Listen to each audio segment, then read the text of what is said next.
tetap dengan saya Raisa Bibi Islami, dan tentu saja saya tidak sendirian. Di sini kita kedatangan narasumber yang sangat spektakuler, yaitu Kak Gonza.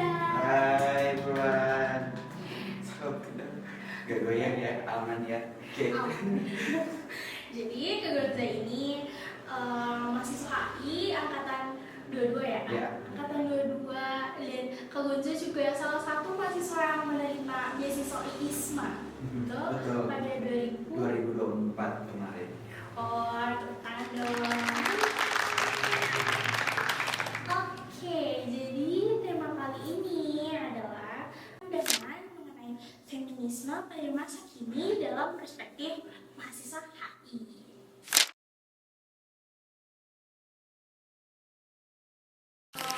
Apa yang Kak Gonza ketahui mengenai feminisme nih, Kak? Oke, ini yang secara simpel, feminisme itu gerakan yang pertama kali dilakukan oleh perempuan, dan tujuan mereka melakukan pergerakan itu adalah untuk menyuarakan hak-hak perempuan. Hal ini sebenarnya juga merupakan refleksi mereka sepanjang, bisa dikatakan sepanjang hidup mereka melihat juga keadaan sosial, keadaan politik dan realitas dunia yang ada di waktu itu, dan mereka sadar bahwa ternyata perempuan itu seolah-olah tidak dianggap, dan banyak sekali kalaupun dianggap mereka disekatkan untuk melakukan pekerjaan-pekerjaan tertentu, semisal karena kamu perempuan kamu hanya cocok di dapur, kamu hanya cocok di sini dan lain segalanya. Nah, perempuan-perempuan di waktu itu mereka kemudian merasa bahwa tidak, saya memiliki kemampuan yang lebih daripada itu, saya bisa berpikir, saya juga bisa berkontribusi dalam entah apapun itu, seperti dalam konteks politik juga. Nah, karena kesadaran-kesadaran seperti itulah, makanya mereka kemudian membuat pergerakan itu untuk bisa menggulingkan patriarki. Tapi ya, in a nutshell, sebenarnya feminisme itu hadir untuk melawan patriarki. Ya, benar. Kak Gonza kan dulu menerima IISMA ya? Benar. Kak Gonza kemarin ke negara mana tuh? Ke Spanyol. Spanyol. Ada nggak kebijakan perempuan di Spanyol tuh yang berbeda sama Indonesia? Ada. Saya kan kemarin sempat belajar di Spanyol mata kuliah khusus tentang gender juga, kekerasan terhadap gender. Nah, sempat ada satu materi tentang bagaimana sistem peradilan di suatu negara itu harus bersikap adil terhadap victim. Nah, tapi yang menarik di sini adalah yang kami pelajari waktu itu, di Spain terutama sistem peradilannya itu sudah mencoba untuk mengimplementasikan suatu sistem yang mana kamu dilarang untuk terlalu banyak bertanya kepada victim seperti kekerasan dalam rumah tangga, atau seperti ya ini mungkin minta maaf kayak marital rape, atau pokoknya victim sexual victims gitu ya kan. Nah, menurut mereka bahaya kalau kita terlalu banyak bertanya atau menggali informasi dari si victim, karena menurut mereka saat kamu menggali si victim akan merasa tidak dipercayai, dan kemudian mereka merasa malas untuk kemudian memperjuangkan keadilannya, karena kayak anjir aku udah let's say diperkosa, tapi kemudian pada akhirnya aku harus banyak ngejelasin seolah-olah aku nggak dimengerti dan nggak dipercayai. Nah, karena seperti itulah makanya di Spanyol dicoba untuk meminimalisir interogasi-interogasi yang seperti itu. Boleh bertanya, tapi nggak boleh terlalu dalam, karena takutnya membuat si perempuan merasa insecure dan keadaannya sebagai victim lebih tertekan lagi. Nah, selain itu juga ya ada plus dan minusnya sih. Plusnya betul, kayak kalau orang udah victim gak perlu terlalu nanya, karena dia merasa gak dipercaya, nanti dia malas untuk kemudian lapor. Tapi dari sisi yang lainnya juga bisa berakibat negatif. Dalam hal ini bisa si perempuan ini memanipulasi situasi sehingga menjebak let's say pacarnya atau suaminya dan lain segalanya. Bisa juga kayak gitu, karena ya tadi seolah-olah harus dipercaya gitu aja, karena dia udah claim bahwa dia adalah victim, maka katanya harus dipercaya, makanya dia bisa memanfaatkan itu kan, dan itu bisa bahaya. Jadi ada plus dan minusnya. Itu salah satu kebijakan sih yang aku kemudian agak shocking dengan.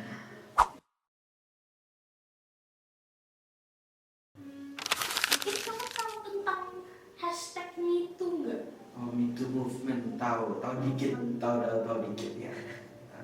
Iya, jadi itu kan kampanye global yang menyoroti pelecehan juga kekerasan seksual setahu. Mungkin kamu melihat itu bagaimana?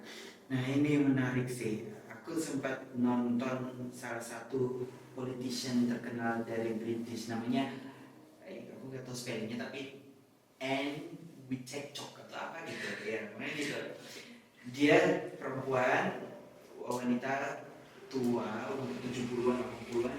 Dia ngomong, oke, Me Too movement itu bagus karena kan semua orang bisa melaporkan experience mereka itu didiskriminasi atau bahkan sampai mengalami kekerasan seksual. Itu bagus, tapi menurut dia itu juga bahaya dalam waktu bersamaan. Kenapa? Karena ada orang-orang yang sebenarnya mau cari muka, ya kan ada orang-orang yang publicity ya, supaya kamu korban jadi kayak orang, kemudian banyak empati. Itu narsistik, itu narcissistic behavior. Nah, mereka itu memanfaatkan movement ini untuk mengejar ketenaran atau memenuhi narcissistic behaviornya. Caranya gimana? Caranya gini, kayak contoh, ada laporan-laporan tertentu yang laki-laki hanya macam kayak as a friend ya, kita kayak gini ya kan, kayak gini, atau kayak gimana ya, praktis-praktis yang sebenarnya kalau kita secara genuine diperhatikan itu bukan seksual sama sekali, tapi ya karena dia ini merasa atau memanfaatkan, makanya dia kemudian mengatakan bahwa ini kekerasan terhadap gender atau kekerasan terhadap dia berupa seksual kayak gitu. Makanya dia ibu ini dia ngomong, ya kalau gitu laki-laki dan perempuan nggak perlu dong nggak perlu dong kerja di tempat yang sama, tidak perlu pergi gereja di tempat yang sama. Kan negara-negara demokrasi itu kan kadang mereka protes, let's say terhadap Islam yang bahkan doanya aja ada sekat pemisah. Mereka tidak suka karena seolah-olah ada pembeda. Tapi si Ain ini dia bilang, ya kamu gak mau yang kayak gitu, tapi dalam waktu bersamaan kamu mau membuat boundaries yang Me Too movement ini ya tergantung.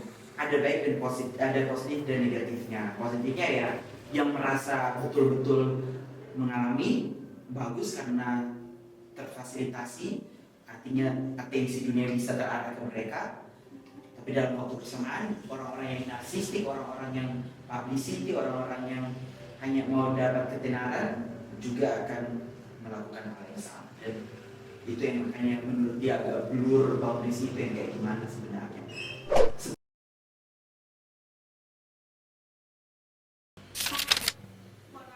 Aku mau nanya sebelumnya, kakak tuh feminis sebenarnya atau netral? Aku pro feminis, bukan feminis yang radikal. Aku sangat against itu karena aku juga laki-laki, tapi dalam waktu bersamaan aku punya saudari 6 perempuan. Jadi ya aku tahu bahwa aku sadar di dalam kehidupan bermasyarakat perempuan itu banyak terdiskriminasi, termasuk saudari-saudari itu tadi. Dan aku sangat mau mereka itu setara karena mereka punya potensi. Saudari-saudariku cerdas, masa mereka tidak dikasih kesempatan yang sama? Aku disagree. Tapi dalam waktu bersamaan aku counter feminisme yang radikal, karena feminisme yang radikal itu sudah sampai di taraf di mana mereka itu membenci laki-laki seolah-olah semua laki-laki itu jahat. Oke, mayoritas laki-laki mungkin ya karena memang kekerasan banyak dilakukan oleh laki-laki, kekerasan fisik ya kayak gitu dilakukan oleh laki-laki, ya wajar-wajar saja, tapi bukan berarti semua. Nah, coba kamu lihat apa yang sekarang terjadi. Mungkin di Indonesia tidak terlalu terlihat, tapi di luar negeri terlihat sekali. Laki-laki itu banyak yang depresi, banyak yang kemudian drop out dari school, banyak yang kemudian bunuh diri dan lain segalanya. Ya kenapa? Karena semua yang tempat kamu pergi, bahkan hanya bersikap maskulin dikit aja kamu dianggap sebagai patriarki dan mau mencoba untuk melebihi perempuan atau kayak mau asserting dominance kayak gitu. Itu kan lucu. Itu kan pembawaan diri ya. Kenapa kamu selalu asosiasikan dengan seolah-olah dia itu adalah oppressor? Kan enggak. Menurut aku itu sangat simplifikasi terus generalisir. Ya, aku nggak suka. Jadi ya aku mungkin kalaupun pro feminis yang di gelombang 1 mungkin atau 2 juga. Iya, karena kalau gelombang 34 itu kayak radikal banget.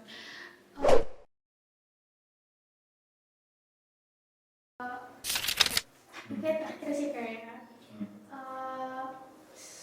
sejauh ini kakak kan itu pro feminisme ya.